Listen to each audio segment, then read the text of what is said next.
For this morning's moment of learning, I'm going to cover something which I can't cover in its entirety, but I'll try and touch on it a little bit. Where's that phrase, an eye for an eye, come from? What does it mean? How is it used? It pertains a little bit to what we're talking about today, but it's more just a general question. I've heard it used in many contexts, and sometimes it's used correctly, and sometimes it's used kind of incorrectly. So I thought we'd cover this a little bit. First thing, it's rather than an eye for an eye, it's really eye for eye, tooth for tooth. It doesn't have that article in there. But although the concept for an eye is found in various ancient laws and traditions, it's like in Hammurabi's Code. You find some sorts of things like that in Roman law, but they're all a little bit different. Although I really want to focus in a little bit more about the Bible in Leviticus 24, which in Leviticus 24, I think it's 19 plus, that says fracture for fracture, eye for eye, tooth for tooth. Well, what it's talking about there, we should be careful not to bring this meaning of vengeance to that biblical phrase. Did I skip one here?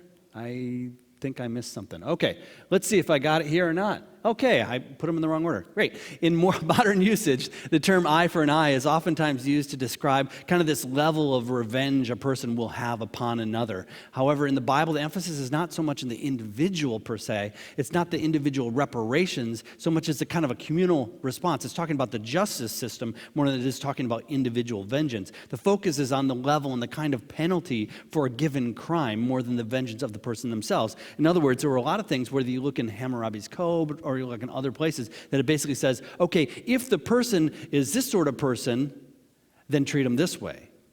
And there are some eye for eye, tooth for tooth there, but it's not always the same thing for different people. So for this person, though, however, if they're a slave, you can do this sort of thing and treat them differently. And the Bible doesn't look at things that way. It definitely deals with the concept of slavery and so forth, and that's a complicated thing that we'll go into another time. But it basically, and right after this thing, it basically says whether or not they're a foreigner or they're a local, whether they're one of your own or they're somebody else, they're treated the same. And there's a big difference. And so what they're trying to say, there needs to be, rather than saying, well, he's in charge of this, so let's just give him a pat on the hand, or whatever that saying is. So, yeah, okay, you know what it is. I can't remember it. Okay, but a slap on the wrist, that's what it was. So a slap on the wrist or some sort of smaller thing because they're of this station, but if there's something down here, they're going to hold it really against them. It's saying, no, there should be an equivalence. And it should be that if somebody goes and kills somebody's ox, that their ox should either be killed or their ox should be given. And it's usually talking about in this concept of where something was done on purpose as opposed to something done by mistake.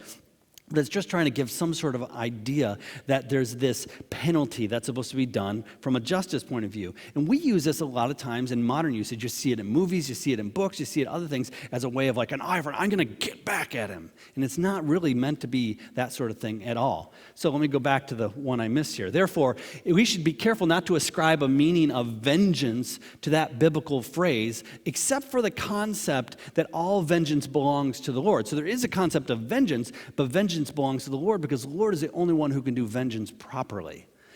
Just like when we talk about the Lord can be jealous. We say, well, the word jealous is a bad thing. It's bad for us, but the Lord can be jealous because it's properly due to him. So from a Christian perspective, we can reconcile this concept of turning the other cheek and the concept of an eye for an eye. We learn that the individual justice, that we leave that in God's hand, even governmentally, communally, as we act on behalf of God, that we try and mete out justice fairly and justly to give a corresponding or commensurate penalty for a given crime. And we see that sort of thing in Romans 12:19, which tells us that we're not to avenge ourselves, but rather to leave it up to the Lord, for vengeance is the Lord's. And so that's kind of a basic overview of what an eye for an eye, historically, biblically, and modern usage means.